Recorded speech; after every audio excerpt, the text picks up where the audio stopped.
Muy bien, vamos a dar comienzo a este evento. Les agradecemos muchísimo su presencia a todas, todos y todes. Hoy nos van a estar acompañando Mariana Grosso, de la Defensoría del Pueblo de la Nación Argentina. Ella es jefa del área de servicios públicos, empresas, ambiente y derechos humanos y coordinadora del programa sobre empresas y derechos humanos. Nos van a estar acompañando también por el Alto Comisionado de las Naciones Unidas para los Derechos Humanos, Alexia Giot, y Mariana Wally, que quien coordina también el proyecto a nivel proyecto de conducta empresarial responsable para América Latina y el Caribe en Argentina. Ofelia Quemijilla, desde Outright International, nuestra UN Program Officer. Les voy a estar haciendo algunos comentarios por Conectando Derechos Yo. Y luego María José Alzari, coordinadora del área de licencia social y ambiente del Consejo Empresario Argentino para el Desarrollo Sostenible, va a estar compartiendo también algunas ideas desde el sector privado. Muchísimas gracias a todos quienes nos acompañan para compartir estos comentarios. Y finalmente vamos a tener la presentación del informe del Grupo de Trabajo de Empresas y Derechos Humanos de Naciones Unidas por parte de Fernanda Hoppenheim, quien en este momento además tiene la presidencia del grupo de trabajo. Al finalizar, vamos a poder tener un espacio de 10 a 15 minutos de preguntas y respuestas, así que les agradecemos también la oportunidad de contar con sus comentarios, sus preguntas, sus dudas, como para poder comprender mejor este informe que tanto apreciamos y agradecemos al grupo de trabajo que haya realizado en un momento muy oportuno también. Así que sin más, le cedo la palabra a Mariana Grosso. Bueno, hola, buenos días. Muchas gracias, Denise. Les damos la bienvenida para participar en este evento de presentación del informe temático elaborado por el Grupo de Trabajo sobre Empresas y Derechos Humanos de Naciones Unidas sobre protección y respeto de las personas LGBTIQ en el contexto de actividades empresariales. Además, queremos agradecer a Conectando Derechos la invitación para estar en esta presentación junto a los colegas de la Oficina del Alto Comisionado de Naciones Unidas, incluidos el Grupo de Trabajo sobre Empresas y Derechos Humanos, del SEAT, de Outreach y, por supuesto, de Conectando Derechos. Como muchos de ustedes saben, desde 2017, la Defensoría del Pueblo de la Nación cuenta con un programa sobre empresas y derechos humanos que nació con la finalidad de identificar, intercambiar, promover y evaluar las buenas prácticas sobre la aplicación de los principios rectores sobre empresas y derechos humanos de Naciones Unidas.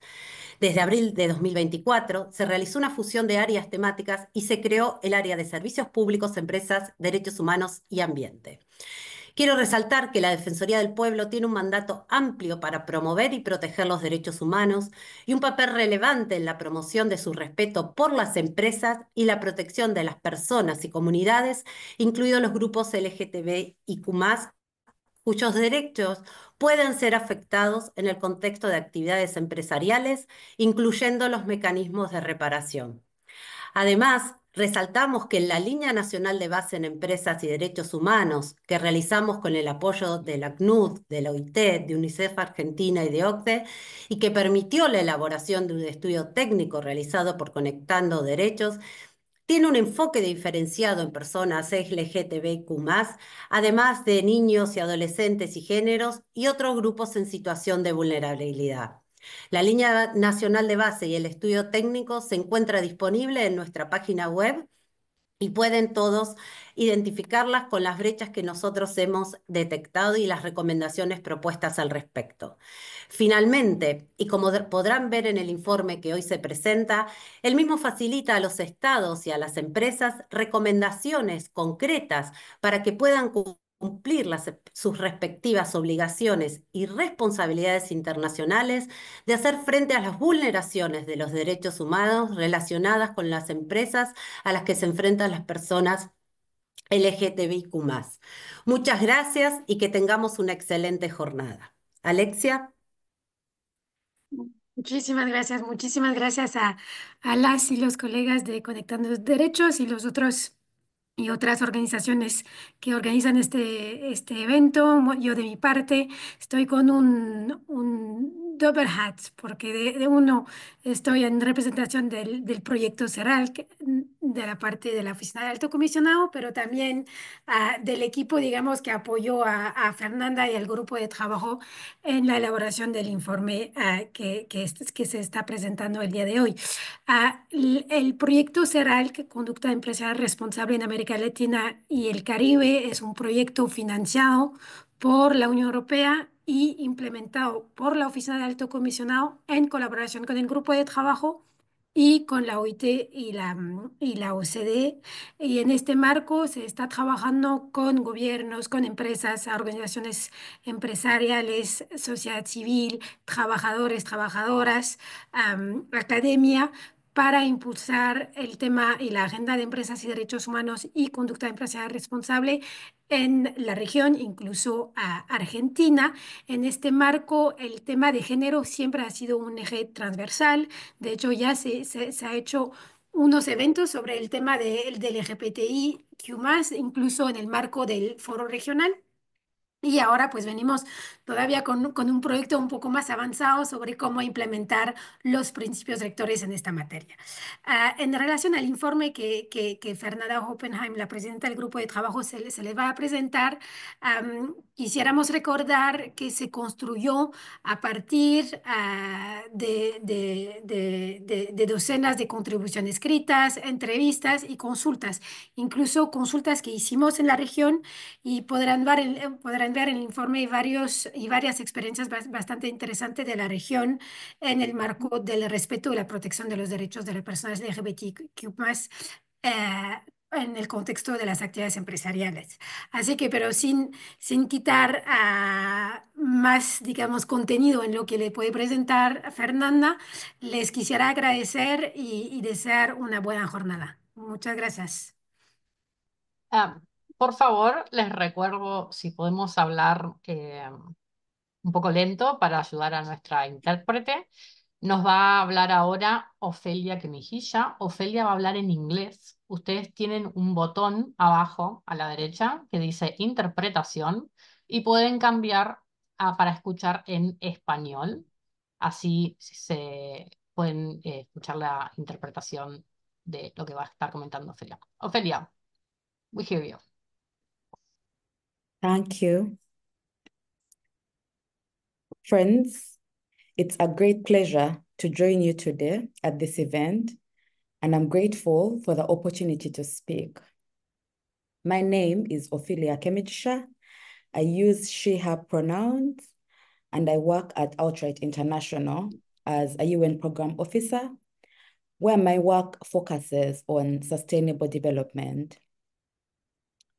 I am originally from Kampala, Uganda, and I am now based in New York City. We recently had the pleasure of hosting Chairperson Fernanda Oppenheim at an event we organized with our partners to welcome the working group's most recent report. The report, which I'm sure will be presented later, is a timely intervention in these times. The available data shows that members of LGBTIQ plus communities globally face significant challenges in daily life, including in navigating the world of entrepreneurship, business, and employment.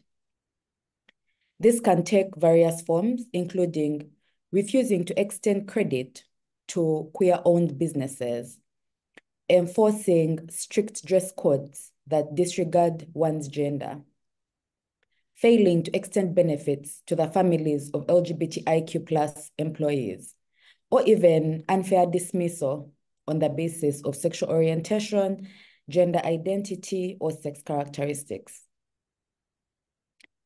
This report offers entry points into tackling this inequality for member states, but also for business enterprises. As I said, I am originally from Uganda, a beautiful green country with rolling hills and vibrant, diverse cultures. My home, which I love dearly, has unfortunately gained a reputation for anti-LGBT laws, having passed one in 2013, which was annulled, and a more recent version in 2023 that remains on the books. This June, a report from Convening for Equality, a coalition of LGBT plus organizations in Uganda, documented over 1,000 cases of violations of the human rights of LGBT plus people following the passage of the law. And about 54 of these are in the world of work. These include dismissal, refusal to pay wages, and discrimination and harassment in the workplace. Yet, even as our communities in Uganda grapple with the effects of the bill, I am always encouraged by queer Ugandans, young and old, who are engaged in entrepreneurship. I have fond memories of going to a queer-owned salon, having my clothes made by a lesbian designer, and drinking kombucha made and bottled by a close friend and comrade. I'm aware of how being able to make a living for oneself is dignifying, and how bringing value to our workplace can change people's ideas about queerness. In this world where businesses span countries and continents, the business community has the capacity to be transformative agents of change. Operating a business in a rich, diverse society in a manner that's dignifying for all can inform the work culture and give the company a chance to be one of the strongest allies of LGBTIQ people, standing up for inclusion when governments may not be as brave. For example, both international and local companies can create and enforce non-discrimination policies. Such policies should work across the board, even in countries that criminalize same-sex relationships or highly stigmatize LGBTQI+ people. For example, rules on sexual harassment are often crafted to protect women from sexist discrimination in the workplace. Such guidelines should also prohibit any bullying or targeting of workers who are gay or transgender as a way to reject homophobia in the workplace. Lastly, I would like to point out that next year's high-level political forum on the Sustainable Development Goals, the SDGs, will review progress on Goal 8, which is promote sustained, inclusive, and sustainable economic growth, full and productive employment, and decent work for all. The working group's report shows that repealing anti-LGBTI+ legislation in all forms and enacting anti-discrimination laws are some very important steps towards achieving this goal and leaving no one behind. Thank you for your time, and I'm looking forward to the discussion. Gracias, Ofelia. Doy unos segundos, pueden cambiar de vuelta al botón de interpretación, volver al audio original y continuamos. Para quienes llegaron luego, les decía, cometí el error de enviar mi link, si pueden renombrarse, si es que pueden, no hay ningún inconveniente si no pueden, así sabemos quiénes nos acompañan, será mejor. Alina, ¿ya estás en el de inglés? Perfecto. Ok, continuamos entonces.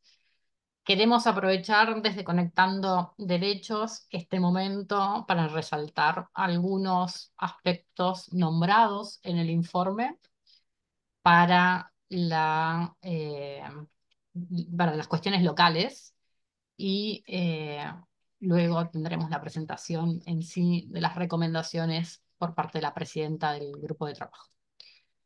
Quisiera empezar mencionando que una de las cuestiones que destaca el grupo de trabajo es la Ley 27636, que establece un cupo para las personas transgénero en al menos el 1% de los puestos de trabajo en el sector público. Como participantes de la sociedad civil, es importante destacar que este cupo lamentablemente no se ha cumplido por completo en Argentina. Hay todavía una oportunidad de mejora, pero también una situación y un contexto problemático para el cumplimiento de este cupo. Otro de los aspectos que resalta el grupo de trabajo tiene que ver con la priorización de la compra de insumos y suministros a empresas que emplean a personas transgénero. Y estos dos aspectos de regulación los queremos resaltar porque los aspectos de política pública en este momento están, en el mejor de los casos, congelados. También el informe del grupo de trabajo menciona la capacitación que se realizó gracias a la ley Micaela en casi el 96% del el personal de la Corte Suprema de Justicia de la Nación. Estas capacitaciones en género y diversidad sexogenérica implican también visibilizar circunstancias de discriminación y violencia que luego operadores de justicia necesitan tener en consideración para eliminar barreras de acceso a la justicia por parte de nuestras comunidades. Y esto es esencialmente importante cuando hablamos de vulneraciones relacionadas a actividades empresariales.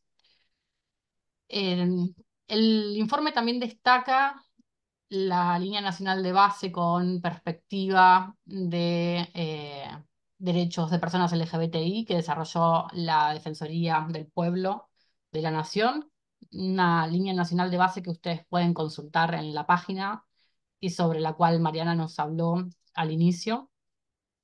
Y las políticas públicas en sí, esta línea de base es un diagnóstico previo para una política pública. La política por excelencia es el Plan Nacional de Acción en Empresas y Derechos Humanos, que cuenta con un eje de diversidad y de mujeres, pero que sin embargo este plan en este momento no se está implementando y es una gran pendiente por parte del Estado, un gran pendiente por parte del Estado en estos temas.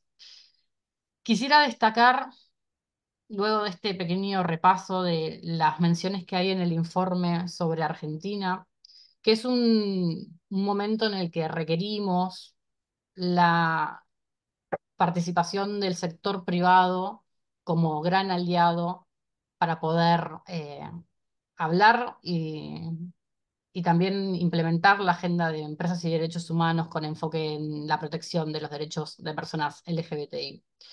Mientras el Estado no cumple con su rol de proteger, solamente nos queda resguardarnos en la responsabilidad de las empresas de respetar, que hemos visto que en esta agenda en particular tiene impulso en Argentina y que realmente nos va a estar contando María José un poco sobre cómo se viene desarrollando.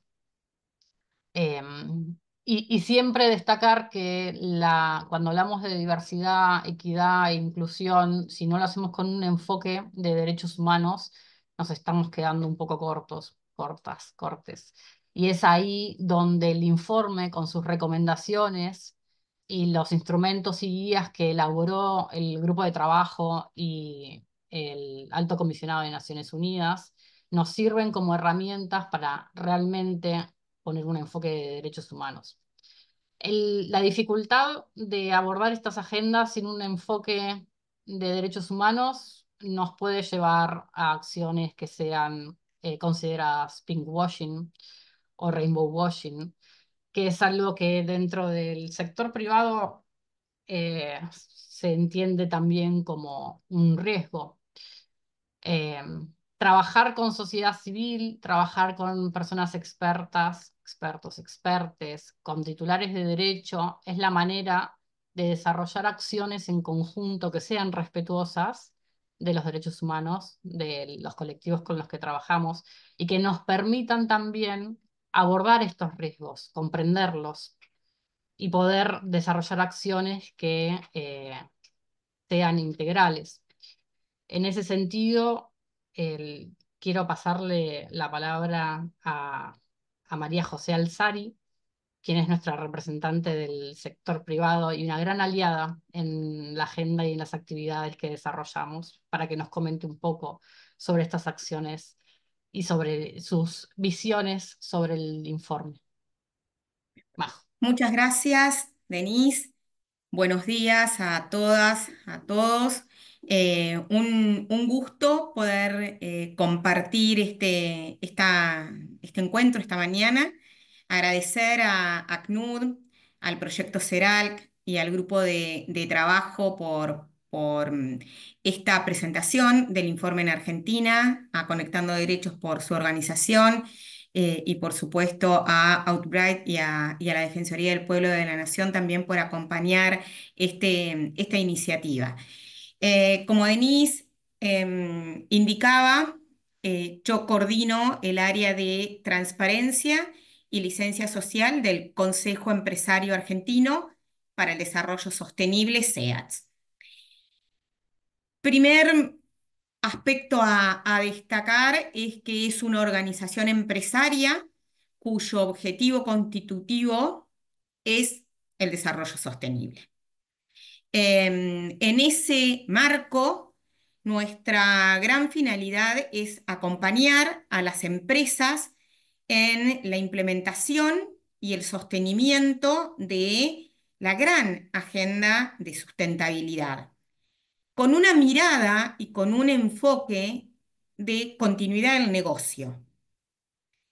El enfoque de entender y estar seguros, no solo entenderlos, es una organización creada en 1992, con lo cual este objetivo viene sosteniéndose desde muchos años, con el gran objetivo de poder anticipar y acompañar a las empresas argentinas a alcanzar adecuados y altos, si fuera posible, niveles de competitividad.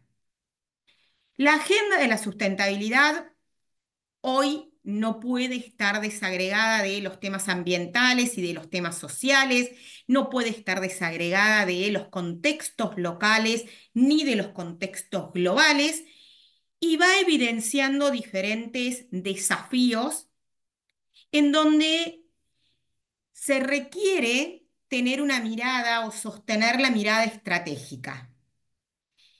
El informe que hoy se está presentando en nuestro país es un informe que tiene para el sector empresario el gran objetivo de poder aclarar qué se espera, cuál es la expectativa de gestión del sector empresario en el marco de su deber de respeto de los derechos, en este caso de las personas LGBT+. Esto no es menor, porque si se conjuga con el anterior informe al que referenciaba Alexia sobre las dimensiones de géneros del grupo de trabajo, que trae tres grandes áreas o enfoques de gestión en ese momento, la agenda de género, pero bueno, o sea, es con exactamente el mismo enfoque.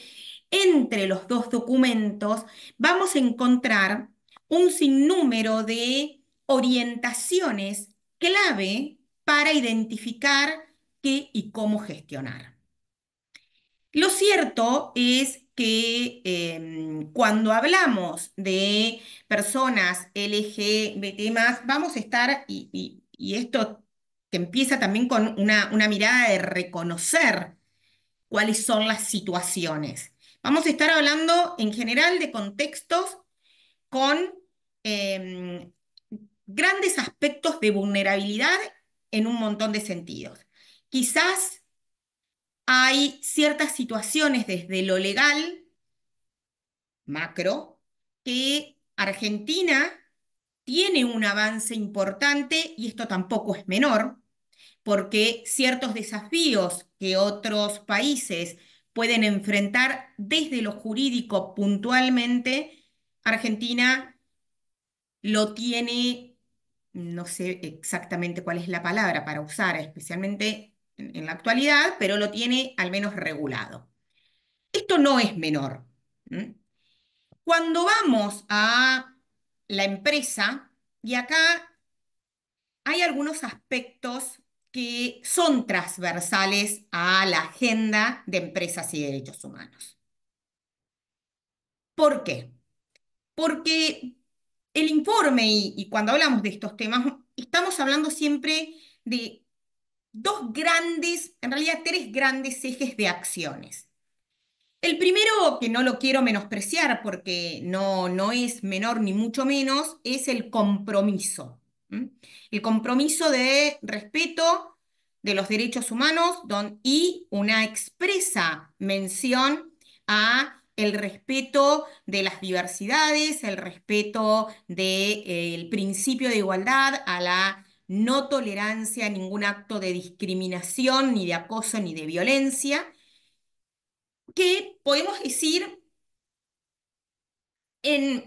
nos podría por ahí gustar algún aspecto diferente, pero hay un avance importante. Pero cuando nos metemos a la efectiva gestión y a los otros dos grandes ejes de la debida diligencia con enfoque de derechos de las diversidades, si queremos llamarle, ¿y por qué lo digo así en forma genérica?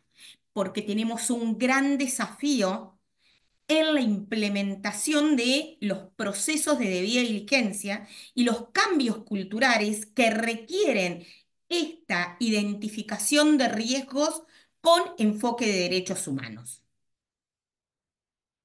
Esto es una realidad.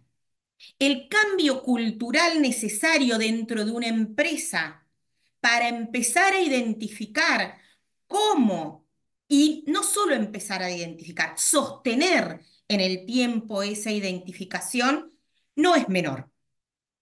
Si a esto le adicionamos un enfoque de género, un enfoque LGBT+, estamos en un desafío importante. ¿Qué quiero decir con esto? Que ya partimos de un desafío especial en estas debidas diligencias, estos análisis de gestión con identificación de derechos que se sostengan en el tiempo y que se comprenda. Hay un avance y el avance se nota progresivamente. Sin embargo, aún es necesario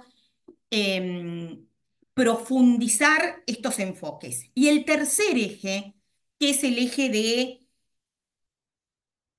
mecanismos de reparación, cuando hablamos de empresas, tenemos que empezar por los canales de sugerencias, quejas, reclamos, etc. Y acá volvemos a tener un desafío que es inicial, que es previo, que es que esos canales tienen que ser confiables, tienen que generar confianza para ser usados. Y acá hay que adicionarle y considerar características especiales para grupos especiales. No estableciendo, digamos, o haciendo una diferenciación de unos y otros, sino tenerlo incorporado en la mirada y en el enfoque de gestión. Y todavía tenemos un desafío importante para que estos canales sean en general confiables. El peor índice que encontramos es ese índice de bajo uso o uso nulo. ¿Mm? Que todavía muchas empresas dicen, pero no, está todo bien porque no tengo ninguna denuncia, porque no tengo ningún reclamo. Bueno, cuando somos más de 10 personas juntas, 8 horas por día mínimo para empezar, poco probable que uno no tenga algún conflicto con algo, con alguien, ¿no? No, no por nada en especial, sino porque somos seres humanos. Entonces, estos tres aspectos donde es necesario una mirada de gestión especial enfrentan grandes desafíos. Desafíos en donde podemos encontrar algunas herramientas. Por ejemplo, la implementación del convenio 190 del OIT, que tiene un claro enfoque. Para quienes conocen, es el convenio sobre acoso y violencia en el mundo del trabajo. Tiene un claro enfoque preventivo, un claro enfoque de implementación de debida diligencia, implementación de cambios culturales, pero también vamos a encontrar puntos que hay que fortalecer. El sector sindical no necesariamente en estos temas es para las empresas y en especial, bueno, Argentina generalmente vive en crisis económica, con lo cual esto es en general un estado de normalidad. En especial en acompañar a las empresas en los temas referidos a diversidad, referidos a cuestiones de acoso y violencia en el mundo de trabajo. Hay algunos sindicatos un poquito más avanzados, pero la generalidad es que todavía también es un sector que necesita este cambio cultural interno. Y otro gran desafío es cómo las empresas comprometidas pueden acompañar e influir, pero principalmente esta idea de acompañar a su cadena de valor, ya sea cadena de suministro, clientes, otros actores o socios comerciales, y donde claramente las alianzas, en especial, siempre hay que tratar de buscar alianzas con órganos públicos. Si no se puede trabajar con el gobierno nacional, se trabaja con un gobierno provincial, con un gobierno municipal. Esto hay que siempre encontrarle la implementación en el terreno. Y otro ejemplo clave es el trabajar con organizaciones que se dediquen a estos temas.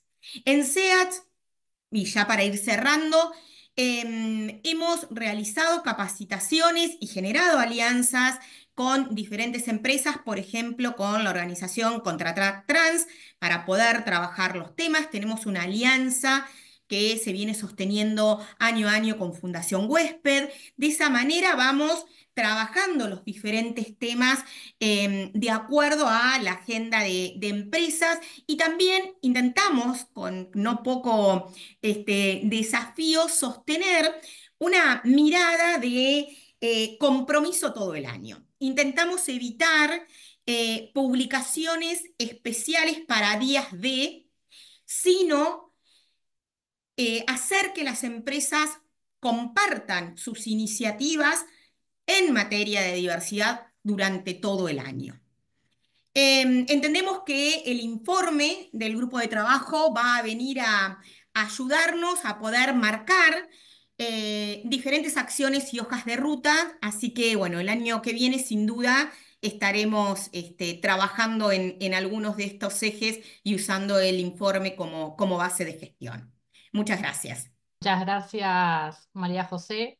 Fer, si me das un segundo, como Majo después no va a poder acompañarnos para el espacio de preguntas y respuestas, quisiera hacer una yo y si después se suma rápidamente alguien en el chat, lo agregamos. Que tiene que ver, Majo, con, bueno, ustedes son una organización que nuclea empresas, con lo cual tienen una mirada muy específica de los desafíos que afrontan, ¿no? En ese sentido, te quería consultar cuál es el principal problema que encuentran hoy las empresas para tener una agenda integral en temas de diversidad sexual e identidad de género. Mm, a ver, quiero ser bastante objetiva.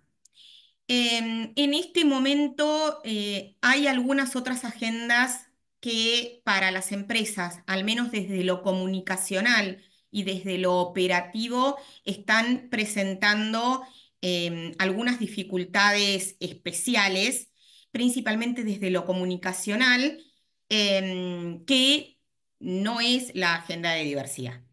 Me refiero a la agenda de cambio climático, a algunos temas ambientales y a la agenda de ODS. Hoy, al momento, esos temas desde lo comunicacional y algunos aspectos desde lo operativo, donde también nosotros trabajamos mucho en cuidado, y lo dije al principio, cuidado con la mirada de interpretar un contexto local como mi realidad comercial. ¿Por qué? Porque la empresa tiene diferentes contextos donde desarrollar actividades y lo estuvimos viendo con regulaciones, con expectativas de gestión, con el mundo financiero, donde las agendas no se detienen por una opinión o por una definición política de un momento. Y esto no es menor para la gestión sostenida. Gracias. Y tenemos una en el chat y ya con eso luego le cedemos la palabra a Fer. Pregunta María, si tuviéramos que empezar a trabajar debida diligencia en derechos humanos dentro de una empresa, ¿por dónde se sugiere comenzar a trabajar la obligación de respetar los derechos de las personas LGBTIQ+? Esto es opinión un poquito entre personal y de experiencia. La agenda laboral.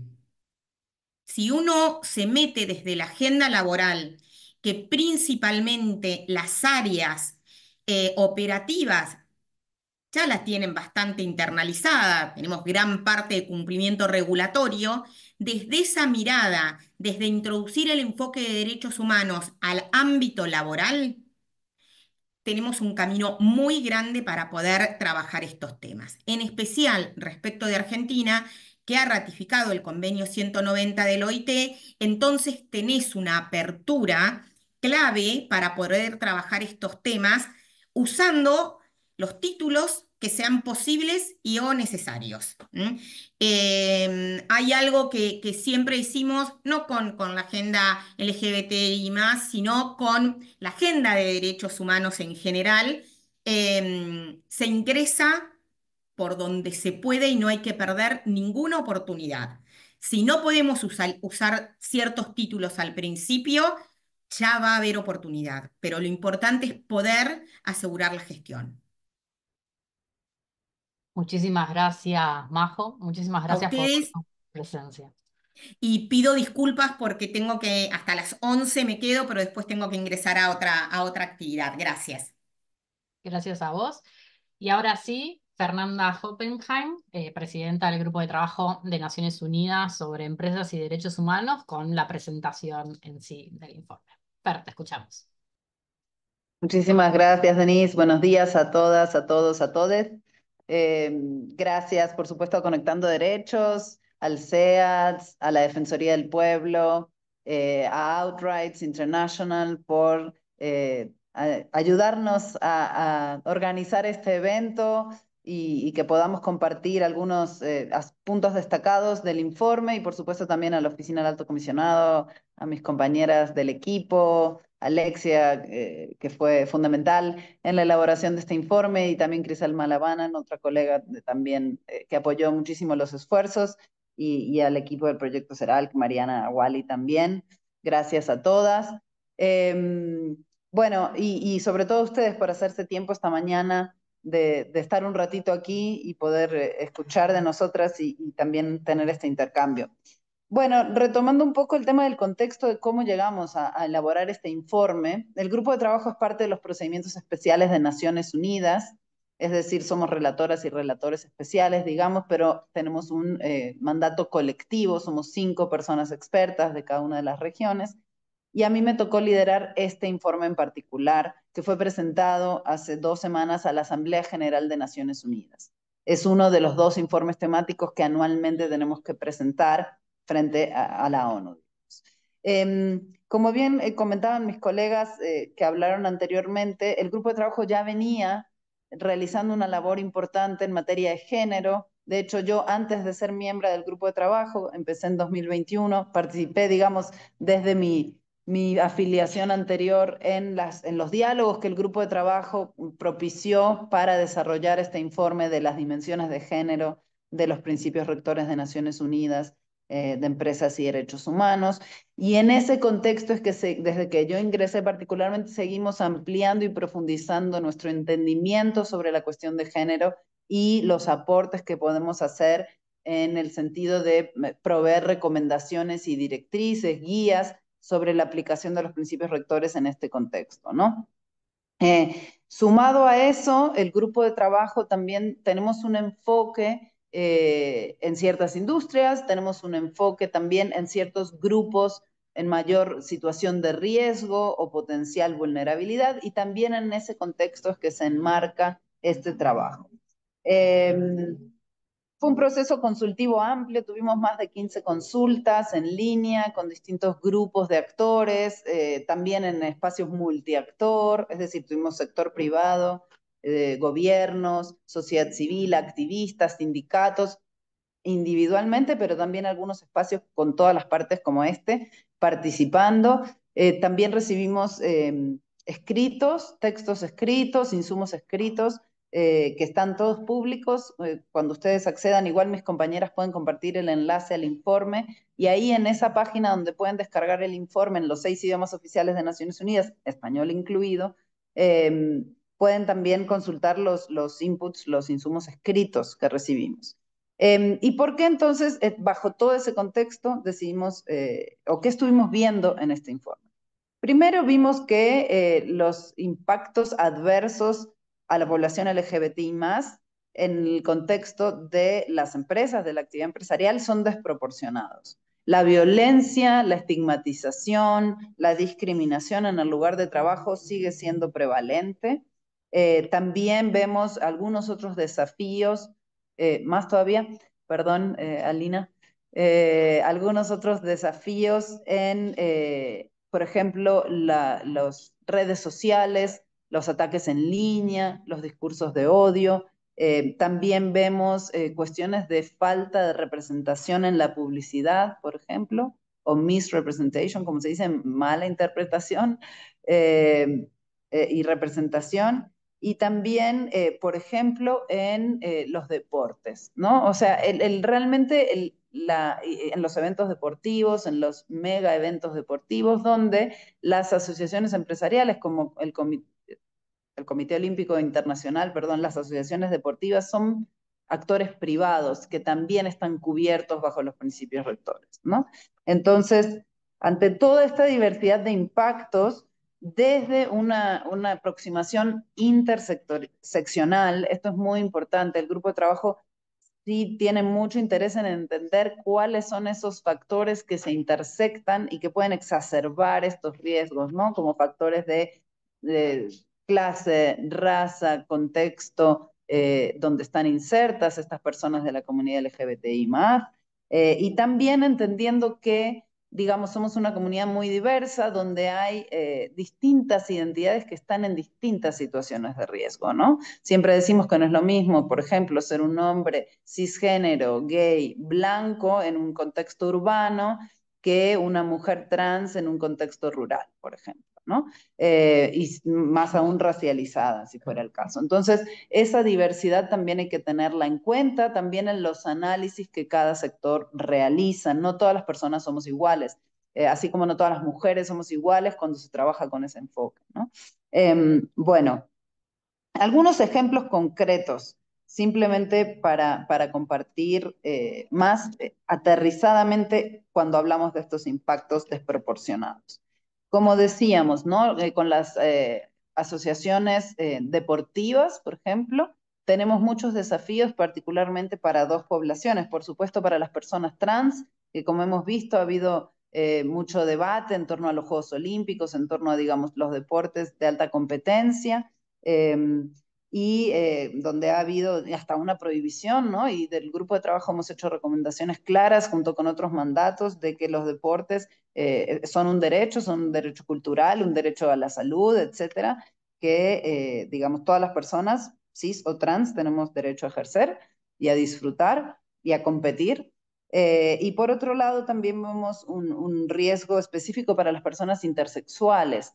De hecho, por ejemplo, el grupo de trabajo también participó con un amicus, un escrito para la corte en Suiza, en el caso de Caster Semenya, se acordarán, esta corredora sudafricana, digamos, cuyas medallas fueron retiradas supuestamente por el alto índice de testosterona que tiene en el cuerpo, y es una persona intersexual, digamos, que está siendo no solo discriminada, sino violentada, ¿no? Por una asociación privada, que es una asociación deportiva. Esos son algunos ejemplos concretos. Tenemos también todo el tema de provisión, para que vean que es muy amplio el asunto del sector privado, ¿no?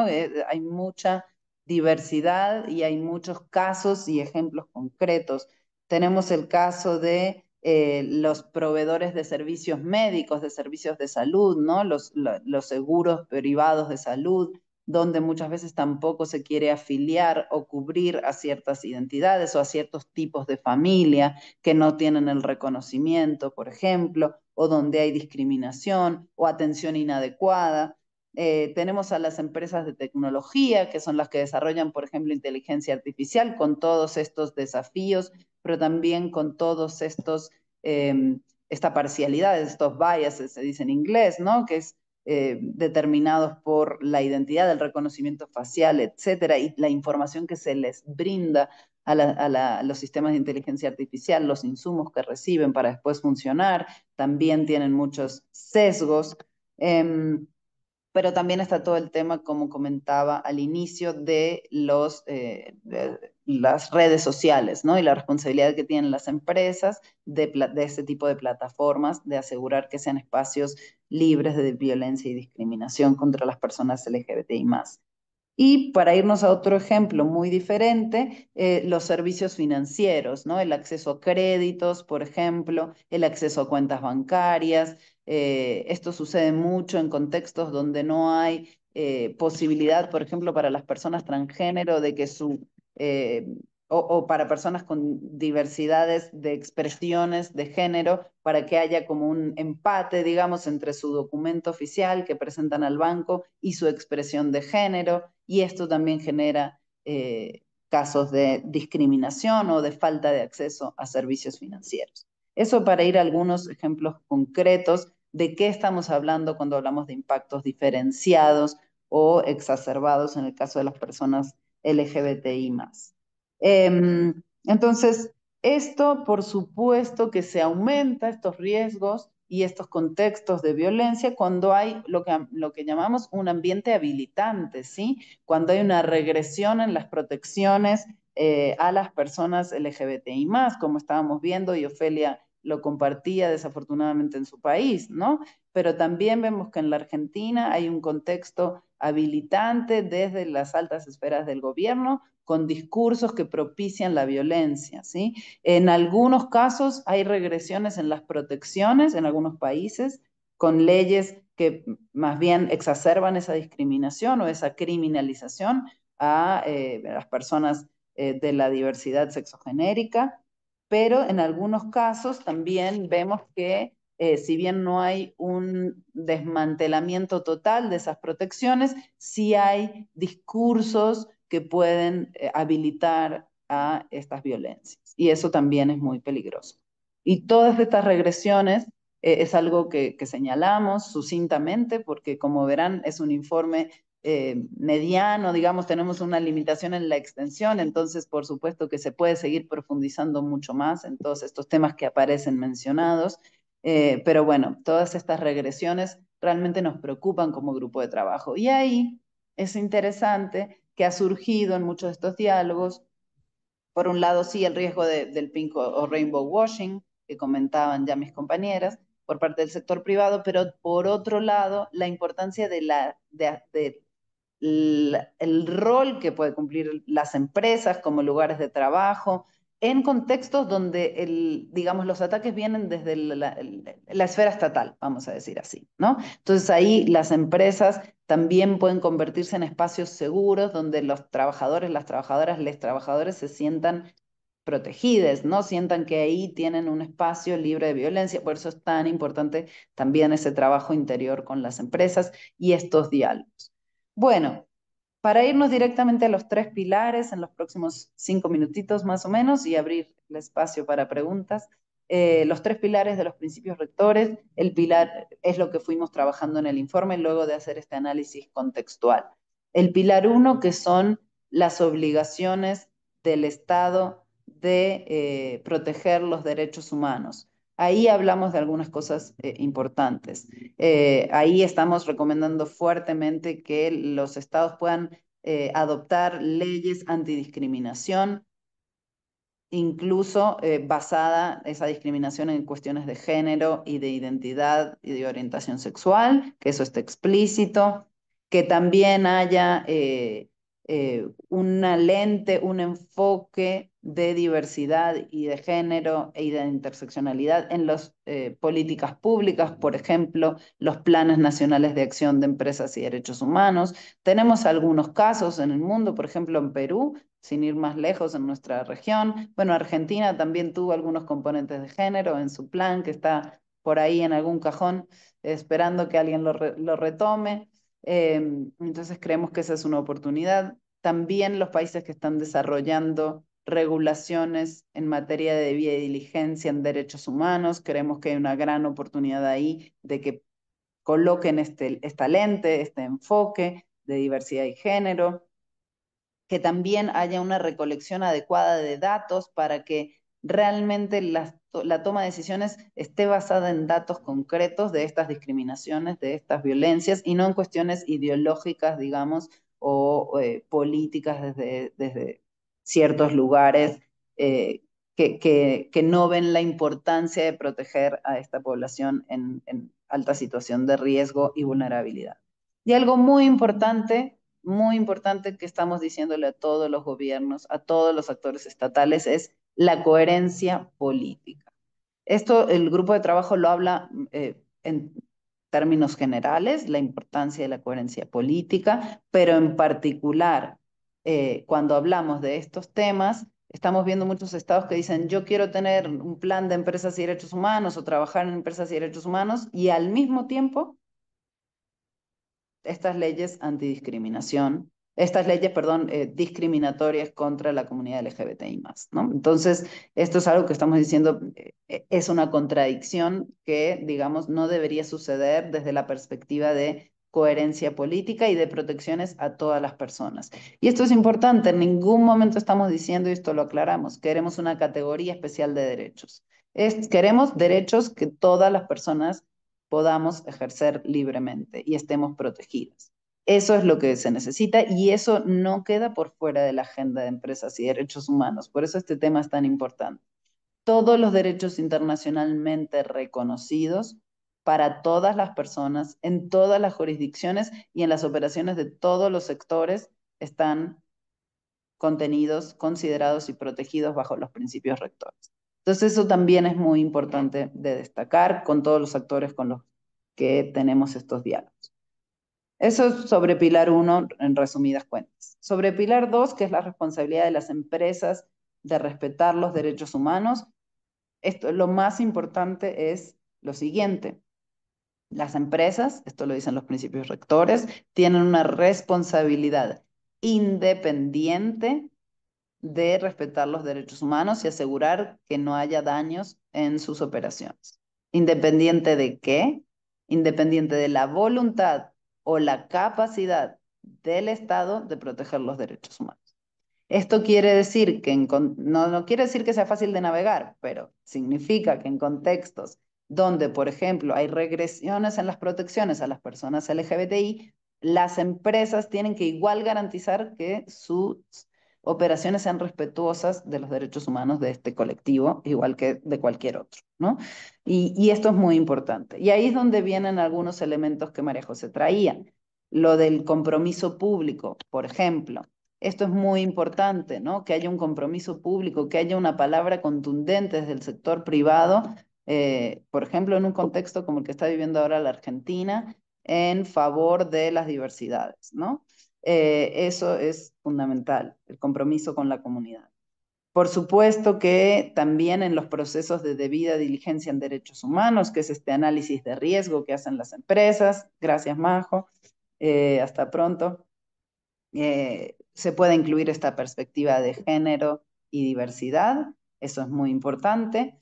Que haya este diálogo, también lo comentaban mis compañeras, con los grupos de la comunidad LGBTI directamente, que son quienes están trabajando con la población en concreto, y finalmente que se use de alguna manera la influencia de forma transparente, no estoy hablando de lobby abajo de la mesa, por favor que no se malentienda, de forma transparente, de forma pública, la presión que puede ejercer, digamos, el sector privado trabajando de forma concertada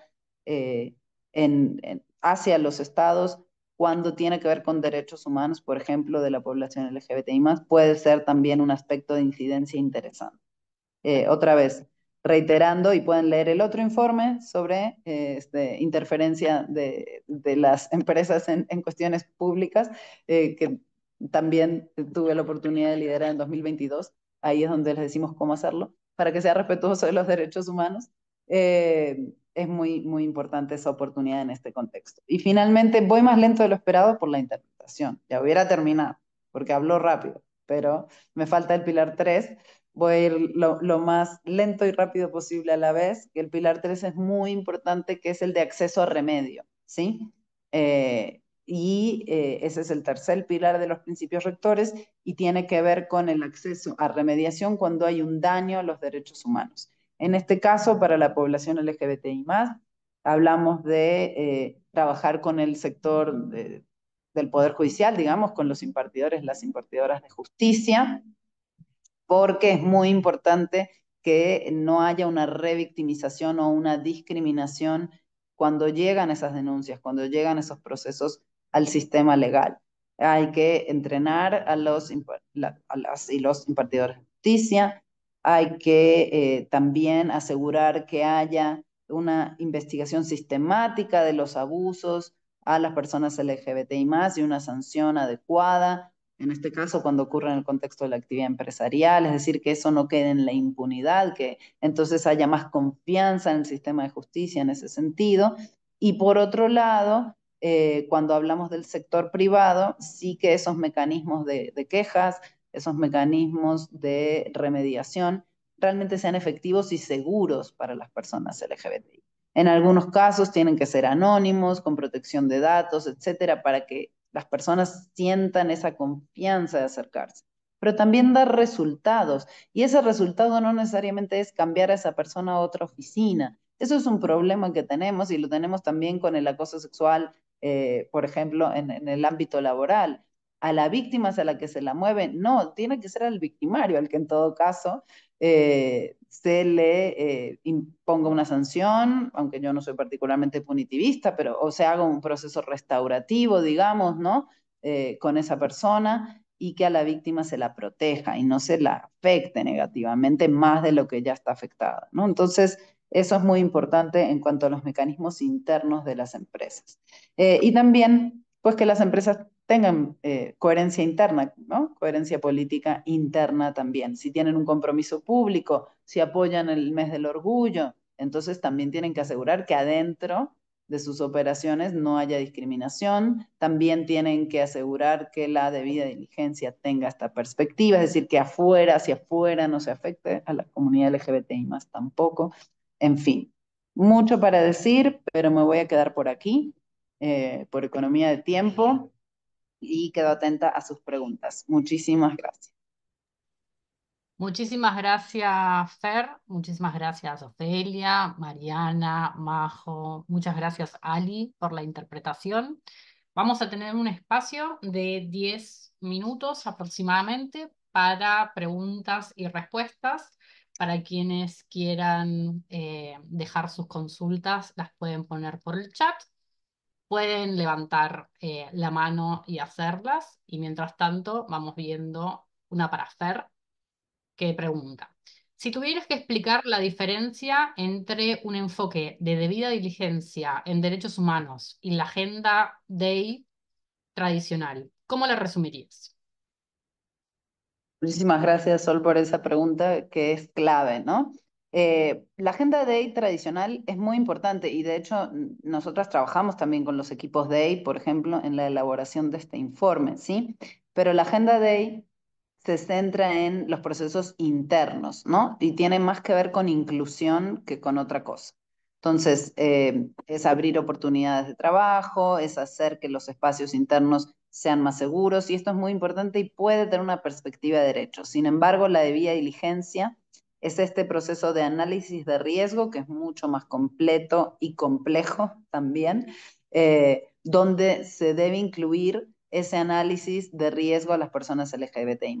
Para dar un ejemplo muy concreto de un resultado, si tú, por ejemplo, vas a promover a una persona eh, y la quieres mandar a otro país, eres una empresa multinacional, la quieres mandar a otro país a dirigir tu oficina y es una persona gay, lesbiana o una persona trans que incluso tiene riesgos aumentados y la quieres enviar a un lugar donde está penalizada su identidad, digamos, está criminalizada su familia, por ejemplo, no se puede mover con su familia, tiene que ocultar su identidad, etcétera.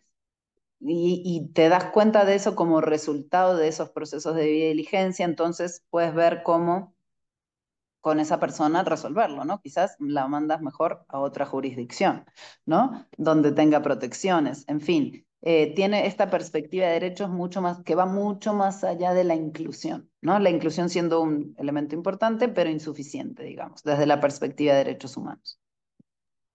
Muchísimas gracias, Fer.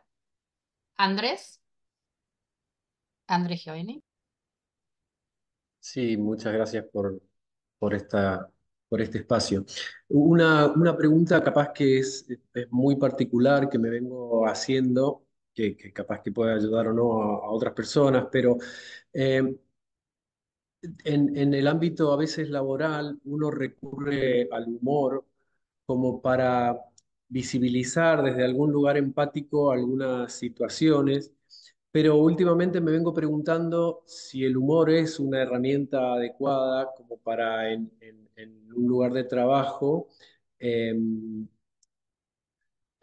hacer visible la realidad. Obviamente, lo dijeron recién, yo soy gay, pero soy cis, blanco, varón, urbano, entonces digo, capaz que yo me puedo dar el lujo de hacerlo y hasta eh, quede simpático, pero digo, no sé eso hasta qué lugar ayuda o empeora la situación. Andrés, ¿es una pregunta para alguien en particular o te la podemos responder cualquiera? Quien quiera que me ayude. Ben, ¿quieres ¿Alguien? recolectar unas tres para ¿Tres preguntas? preguntas querés? Ok. Sí, para que no se nos pierdan por ahí. Perfecto. Tenemos en el chat también cuáles son las principales acciones que permiten comprometer y sensibilizar a la comunidad masculina en este tipo de iniciativas de manera más efectiva. Hay ejercicios, trabajos, estudios que se puedan ver, usar. Tenemos una pregunta para Ofelia en el chat. Si podrías ofrecernos algunos ejemplos de formas en las que Outright articula con empresas respetuosas de derechos de las personas LGBTI. Y tenemos una pregunta de Sandra, que nos la puedes hacer ahora en vivo, Sandra, y hacemos una ronda de respuestas. ¿Qué tal? ¿Cómo están? Bueno, era más bien un comentario, presentarme. Yo pertenezco al equipo de la Dirección General de Convivencia en la Diversidad, de la Subsecretaría de Cultura Ciudadana y Derechos Humanos. Soy parte del gabinete de la Dirección de Convivencia, que dirige Natalia Steinberg. Un poco, bueno, agradecer este espacio, Denise, nos hemos cruzado en un montón de de eventos muy lindos que propician la inclusión. Nosotros trabajamos con el colectivo LGBTIQ+, hace más de 13 años y tenemos varios programas. Yo lo que quería era un poco, me anoté tres cositas. Una de las cosas que dijo Majo, que tenía que ver con los vínculos entre el gobierno y el ámbito privado. Estoy totalmente de acuerdo en eso. Creo que tiene que haber una articulación permanente entre el Estado y los ámbitos privados, no solamente en cuanto tiene que ver, como decía recién Fernanda, que es importante en la Agenda Day, que es la que nosotros llevamos a cabo hace muchos años con un programa de empleabilidad trans y con otro programa de capacitaciones para el ámbito corporativo que tiene que ver con temáticas de diversidad e inclusión, género, violencia, lenguaje inclusivo, etcétera.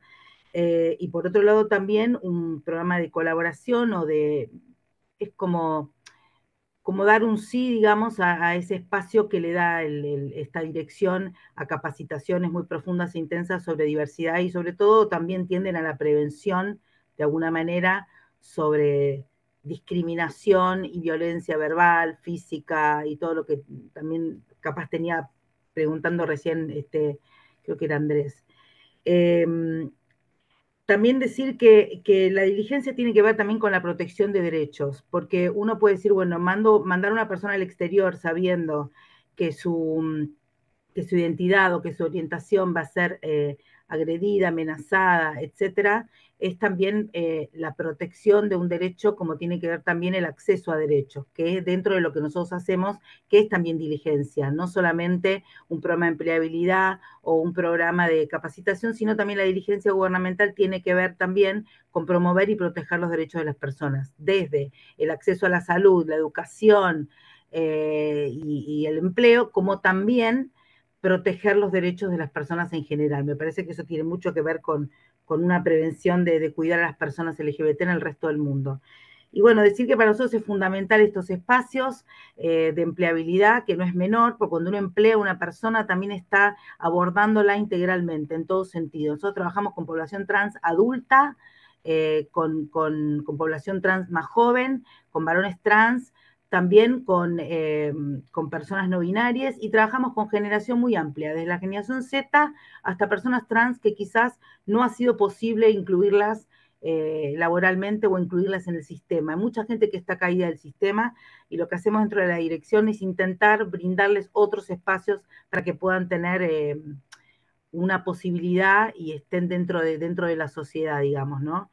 Así que es un poco eso, contar que desde el gobierno de la ciudad se trabaja mucho en lo que es la prevención, la promoción y protección de los derechos con las organizaciones de manera sistemática a lo largo de muchísimos años y que celebramos siempre estos espacios de intercambio. Para nosotros, como decía María José, es muy importante estar dentro y en relación con las corporaciones todo el tiempo, porque aprendemos un poco de ellos y por otro lado también hay un intercambio ahí de lo que piensa un poco el gobierno, por lo menos de la ciudad y esta dirección, que es una de las pocas representaciones que hay de diversidad y de inclusión y de una mirada absolutamente interseccional. Nosotros hemos tenido personas que han venido de Kazajistán, de Etiopía y de países donde realmente es agobiante la discriminación, la agresión por tener otra identidad de género. Así que hemos recibido migrantes, refugiados del colectivo LGBT y trabajamos incesantemente justamente en esto, ¿no? En esta protección del gobierno para hacer de la ciudad un ámbito más ameno de protección y demás. Y por otro lado, por último, decir que en lo que tiene que ver con la discriminación, nosotros somos efectores de la ley antidiscriminación en la ciudad de Buenos Aires, nuestra dirección, tomando casos de violencia, de discriminación y por supuesto a nivel más administrativo, trabajamos con, bueno, toda la OBD, con todo lo que tiene que ver con el Centro de Justicia a la Mujer, trasladando aquellos casos de discriminación y también éramos efectores del programa Acompañar, que es la prevención de la violencia por identidad de género. Así que un poco eso. Gracias, Denise, por el espacio y felicitaciones a los expositores. Muchas gracias, Sandra, y qué importante tener a diferentes sectores públicos a nivel de estados, no solamente nacional. Lo comentaba Fer, cuando no se puede trabajar con el sector público a nivel nacional, tener representantes de otros espacios locales. Entonces, Per, no sé si querés tomar alguna de las preguntas, si no ya tenemos una para Ofelia. Sí, quizás muy rápido. Bueno, muchas gracias a la colega del gobierno de la ciudad de Buenos Aires, porque creo que justamente es muy importante, Sandra, eh, poder trabajar, ¿no?, con distintas instituciones públicas. Digamos que el Estado no es un bloque monolítico, ¿no?, sino que, bueno, en el caso de una federación como es Argentina, hay esta oportunidad de trabajar de forma descentralizada, digamos, de alguna manera, para mantener las protecciones bueno, y por otro lado están instituciones como la Defensoría del Pueblo, que también, digamos, son instituciones estatales, autónomas, que creo que también cumplen un rol fundamental. Entonces, creo que destacar eso y un poco como jalar a estos aliados dentro del Estado es como bien importante en el contexto que les toca ahora mismo, me parece fundamental. Eh, y por otro lado, bueno, había dos preguntas interesantes y creo yo que un poquito interconectadas con el tema del humor, quizás, Den, no sé, alguno de ustedes puede comentar un poco esto, pero yo veo que siempre hay que tener cuidado con el uso del humor y si hay algo que yo aprendí, y esto va mucho más allá del grupo de trabajo, lo puedo compartir como activista si quieren, como defensora también de derechos humanos, si hay algo que he aprendido del stand-up feminista es que se puede hacer humor sin agredir a nadie, ¿no? Y entonces creo que el humor también lo tenemos que ir ayornando y a veces reírnos de nosotros mismos es bueno, pero a veces eso puede dar herramientas, digamos, para que eso se maluse por parte de otros. Entonces, bueno, pues ahí un poco se me ocurre eso. Con respecto a las masculinidades, también, bueno, hay trabajo bastante interesante sobre nuevas masculinidades, ¿no? Y sobre cómo hacer alianzas también, cómo ir trabajando para hacer alianzas con los varones cisgénero, heterosexuales y homosexuales, porque a veces, bueno, ahí hay cuestiones patriarcales que se mantienen, ¿no? Y eso lo sabemos bien. Las mujeres lesbianas y las personas trans, etcétera, entonces, y no binarias, entonces creo que eso es como bien importante también trabajarlo de la mano con los compañeros, y ahí diría que sí, que hay gente muy buena, incluso en Argentina, trabajando sobre nuevas masculinidades, ¿no? Que pueden impartir talleres y hacer todo ese proceso. Tengo algunas recomendaciones que les puedo hacer después. Si me encuentran en LinkedIn, se las puedo pasar. Y bueno, y creo que por ahí puede haber algunas pistas, ¿no? Te muteaste, Fer. No, Ok. ya, que había pregunta para Ofelia, creo, ¿no? Sí, Sí. gracias. Agrego a esto solamente, voy a resaltar lo que está diciendo Fer en cuanto a que el humor, cuando lo estamos utilizando solo como un mecanismo de defensa, puede ser percibido de todas formas por quienes nos están escuchando como una agresión si no saben desde dónde viene y que muchas veces puede también incentivar una cultura organizacional que no sea segura para las personas LGBTIQ, y creo que es importante resaltarlo. Y el humor en sí, cuando se ríe de quien tiene una situación privilegiada, es mucho más transgresor, ¿no? Es muy fácil hacer humor respecto de quienes están en situaciones de desigualdad, y es el humor tradicional al que estamos acostumbrados.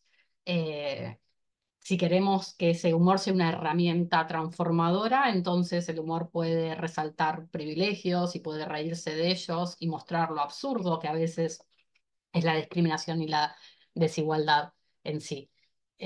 Ofelia, tenemos una pregunta en el chat, dejé la traducción también, si la podés, Alice, si se la puedes traducir y te escuchamos, Ofelia.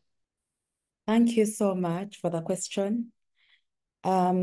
One of the ways that we engage in this area is that we are a founding member of the Partnership for Global LGBTIQ+ Equality, known as PGLE, which is a coalition of organizations committed to leveraging individual and collective advocacy to accelerate inclusion in the world of business. And we have worked with the Office of the High Commissioner for Human Rights to create standards of conduct that companies can follow when they are instituting policies. So basically, we give companies advice on how to navigate this area. We also partner with companies that are working at the UN to share resources, to encourage them to lend their resources for advancement of LGBT rights, including giving us space to host our meetings or even sometimes money. So just encouraging businesses to invest in advancing human rights, especially LGBT rights globally. I will share the standards in the chat, and thank you for the question and the opportunity to speak. Muchísimas gracias, Ofelia. Si no tenemos más consultas, nos queda solamente quizás abordar un poco más sobre las herramientas para trabajar con varones cis o varones gays, como mencionaban. Aquí voy a resaltar el concepto que mencionó Fernanda, nuevas masculinidades, ¿no? Hay mucho trabajo de varones realizando espacios o llevando adelante espacios de construcción. Todos nacemos inmersos en una sociedad donde operan estereotipos, roles de género, machista en definitiva, y poder romper con eso es algo importante, pero que también requiere una participación por parte de los varones y que tomen ese rol central. Voy a resaltar entonces el tema de nuevas masculinidades. Y voy a hacer un llamado, ya que está aquí, a ver si me toma el guante a Adrián Barreiro. Si querés, si nos escuchás y podés comentar un poco sobre esto como experto, sería ideal contar también con la palabra de un varón, ¿no? Hola, buen día, ¿cómo están? Bueno, a ver, en este sentido, es cierto que por esta cuestión, digamos, de interseccionalidades, nos toca a veces, dependiendo de las condiciones del contexto, sobre todo si se privilegian ciertos aspectos, como por ejemplo, se le da mucha más prevalencia al género masculino, varones gays cisgénero, como a veces digo, terminamos picando en punta en casi todos los espacios. Y esto muchas veces genera esta situación de representatividad dentro por lo menos de los grupos LGBTIQ, eh, en donde parecería que se repiten al interior de nuestros espacios LGBTIQ estas nociones de privilegio que vemos en general en los ambientes sociales en donde tradicionalmente nos hemos formado la mayoría de las personas. Es muy cierto que existen representaciones de tipo, eh, me atrevo a decirlo así crudamente, misóginas, machistas, incluso transfóbicas dentro del ambiente de los, digamos, de los varones cis gays y eventualmente bisexuales también. Incluso existe un concepto que viene un poco derivado bueno, la jerga española, que se habla de la plumofobia, ¿no? El rechazo hacia las expresiones como más femeninas en varones gays cisgénero. Em, Les diría que en ese sentido hay mucho para hacer. Es un trabajo que está bastante incompleto. Em, Hace tiempo atrás me acuerdo que tuve la oportunidad de ver una serie de pequeños capítulos, lo vi en el canal de la televisión española para el exterior en YouTube, de oh, una propuesta que recibe el nombre Con X, nosotros somos, o sea, neutralizando obviamente la expresión de género. Y mostraba en una dinámica muy interesante la realidad de las personas LGBT en España, y en cada capítulo había una referencia a cada una de las identidades, digamos, predominantes, pero más allá de las experiencias contextuales para cada identidad, había un contraste entre las vivencias intergeneracionales, es decir, había una persona, una generación que podía considerarse adulta mayor y, digamos, una persona que ya habiendo nacido en democracia, incluso habiendo nacido en el siglo XXI, contaba con los beneficios, por ejemplo, de la ley del matrimonio igualitario. Y fue interesantísimo escuchar el capítulo de las mujeres lesbianas, por cuanto ellas referían cómo en su momento habían apoyado toda la movida en España sobre la base de la problemática de los varones gays, incluso cuando bueno, impactó de lleno en la comunidad el VIH-Sida hacia fines de los 70, principios de los 80, y luego se encontraban con que a la hora de poder avanzar en los derechos propios de las mujeres, se quedaban un poco solas y que necesitaban en realidad trabajarlo desde una perspectiva específicamente, digamos, femenina. Así que un poco esta es mi visión en este sentido, o por lo menos mi visión, lo que puedo compartirles en este momento respecto de lo cierto que es que dentro de obviamente no generalizo, no quiero decir que todos los varones cis, gays o bisexuales estemos cortados por la misma tijera, pero sí es cierto que hay un trabajo bastante fuerte para hacer en ese sentido para, digamos, facilitar justamente la visibilidad de las otras identidades y, bueno, dar el espacio donde no a veces puede ser estratégico, perdón la salvedad, que en determinados espacios entremos, digamos, como punta de lanza, pero luego deberíamos aprender a corrernos rápidamente para facilitar, digamos, la visibilidad de las otras identidades. Sin embargo, creo que esto es una estrategia que no necesariamente tendríamos que tener permanentemente, sino la de trabajar más mancomunadamente para que las otras identidades puedan ser esa punta de lanza también, ¿no? Como vemos en estas organizaciones. Muchísimas gracias, Adrián. Para finalizar, además del agradecimiento a Ofelia, a Fer, al Alto Comisionado de Naciones Unidas para los Derechos Humanos, Mariana, Alexia, y a Majo, que nos trajo la mirada del sector privado, quiero darle un minuto nada más para el cierre a Mariana Grosso, como para que nos cuentes, Mariana, de qué forma puede articular tanto el sector privado como la sociedad civil con el programa de Empresas y Derechos Humanos, y cómo las personas titulares de derecho LGBTI podemos acercarnos también a la Defensoría en caso de requerir apoyo. Bueno, muchas gracias, Denise. Bueno, gracias a todos y a todas los que han participado, nos han contado sus experiencias. Excelente este informe que, como dije al principio, nos da herramientas fundamentales tanto para el sector privado como el sector público, para sociedad civil y para los diferentes actores. Y a través de la Defensoría nosotros articulamos también